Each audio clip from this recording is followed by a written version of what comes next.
Bardzo długo nie oglądałem żadnego anime i po tej przerwie moim oczom kompletnym przypadkiem na Netflixie ukazała się ta produkcja. Nic o niej nie wiedziałem, więc nie miałem żadnych oczekiwań, jednakże sam opis sugerował, że trafiłem na komedię romantyczną. Odpaliłem ją i dość szybko ukończyłem, bo przyznam, że spodobał mi się tu styl i humor.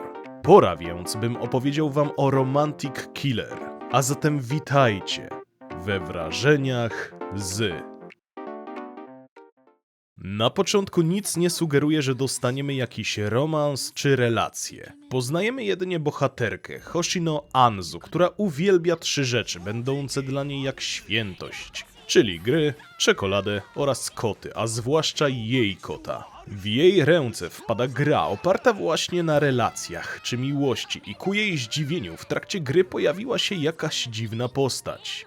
Dziwna, żółta kulka, która obwieściła, że Anzu została wybrana do projektu, w którym musi się zakochać. Ta jednak w kwestiach romantycznych jest kompletnie zielona i odmówiła, lecz ku jej nieszczęściu tajemnicza postać znana jako Riri posiada magiczne moce i za ich pomocą sprawiła, że jej 3 ulubione rzeczy całkowicie zniknęły z jej życia i dopóki ta się nie zakocha, to ich nie odzyska. Nasza bohaterka początkowo nie brała tego na poważnie, ale jak się okazało, nagle rodzice wyprowadzili się do Stanów Zjednoczonych z jej kotem, potem nie była w stanie zakupić w żadnym sklepie czekolady i nie mogła zagrać w żadną grę wideo. Jedynie gry planszowe były akceptowalne. Ta, mimo odebrania jej ulubionych rzeczy, postanowiła zrobić wszystko, byleby się nie zakochać, ale jak to bywa w tego typu anime, a dodatkowo z pomocą magii Riri, szybko zaczęli otaczać ją przystojniacy. Wpierw pojawił się dość chłodny i stonowany Tsukasa Kazuki, który wydawał się dupkiem, lecz szybko się okazało, że to naprawdę miły chłopak, który po prostu ma swoje powody, by nie zbliżać się do kobiet, czy trzymać od nich dystans. Pojawił się również przyjaciel z dzieciństwa, którego na początku nie poznawała po latach, bo chłopak bardzo mocno schudł, a nazywa się Hayami Junta. Ostatnim, przynajmniej w tym sezonie, będzie bogaty i arogancki chłopaczek, który nazywa się Koganei Hijiri.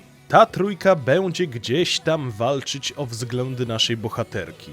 Mają oni też swoje wątki czy historie, ale największą uwagę dostaje ten pierwszy, czyli Tsukasa. I przyznam, że niezwykle dobrze oglądało mi się te produkcje z kilku powodów. Przede wszystkim sam humor, bo prócz klasycznych zbiegów okoliczności i absurdów związanych z anime mamy też nawiązania np. do JoJo, gdyż niektóre animacje czy rysy twarzy mocno do tego nawiązywały. Nieraz się uśmiałem z tych scen i w momencie, gdy było dość poważnie, to takie chwile sprawiały, że atmosfera się trochę rozluźniała i oglądało się to swobodniej. Po drugie to sami bohaterowie, bo naprawdę mocno spodobała mi się postać samej głównej bohaterki. Jest ona postacią zarazem głupkowatą i luźną, ale też ma naprawdę bogate wnętrze i staje w obronie bliskich czy słabych, co pokazuje chociażby scena, w której poznaje swoją przyszłą, najlepszą przyjaciółkę. No i chociażby to, jak bardzo stara się pomagać samym przystojniakom, którzy ją adorują. Po trzecie i ostatnie to wątek Tsukasy. Od początku zastanawiałem się, skąd to jego zdystansowanie do kobiet i chłodność wobec tych, które próbują go poderwać. Moja teoria była taka, że chłopak był jakąś gwiazdą czy coś takiego i po prostu ma jakąś psychofankę, która próbuje go zdobyć. Jak się okazało, moja teoria była prawie trafna, ale oficjalna wersja według mnie jest troszeczkę mroczniejsza. Ku mojemu zadowoleniu dostaliśmy wyjaśnienie w tym samym sezonie, więc długo nie musiałem czekać na ujawnienie i niezwykle podobał mi się ten wątek. Oczywiście wiele innych rzeczy również przypadło mi do gustu, jak chociażby grafika, która jest niezwykle przyjemna dla oka i balans zachowany względem komedii, słodkich momentów oraz bardzo poważnych kwestii, jakie zostały tu pokazane.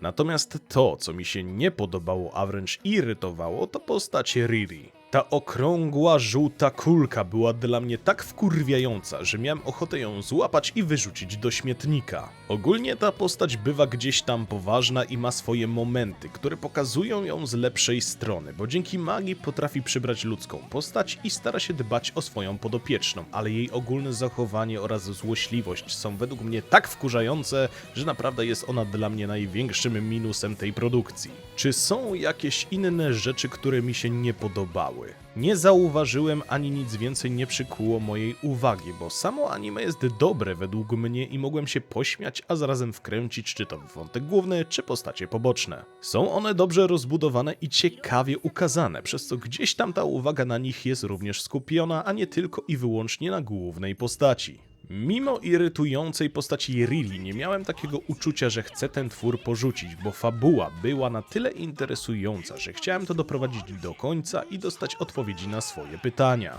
A biorąc pod uwagę jak skończył się ten sezon, to myślę, że śmiało można powiedzieć, że kiedyś może wyjdzie kontynuacja, na co czekam. Okej, przejdźmy do małego podsumowania. Fabuła była dla mnie ciekawa nie tylko ze względu na główny wątek, ale i na postacie poboczne, dzięki czemu nie skupiałem się tylko na tym, jak skończy się historia Anzu, ale również innych bohaterów, jak chociażby Tsukasy. Audio to część, która kompletnie nie zwróciła mojej uwagi, więc tutaj dla mnie bez rewelacji. Kreska jest naprawdę przyjemna dla oka i podobały mi się postacie, otoczenie i efekty. No i nawiązania graficzne do JoJo. Całość anime to naprawdę fajny i luźny powrót do oglądania po prawie roku. Cieszy mnie to, że wybrałem akurat tę produkcję, bo pozwoli mi to znów jakoś wkręcić się w oglądanie tego typu produkcji, a samo Romantic Killer oceniam na przyjemny i dobry twór. Nie jest to produkcja wybitna, ale nie musi być, bo i tak bawiłem się naprawdę dobrze, oglądając trudy naszej bohaterki, która musi żyć bez najprzyjemniejszych rzeczy w jej życiu. Także to tyle. Dziękuję za wysłuchanie, dziękuję za poświęcony czas i życzę miłego oglądania.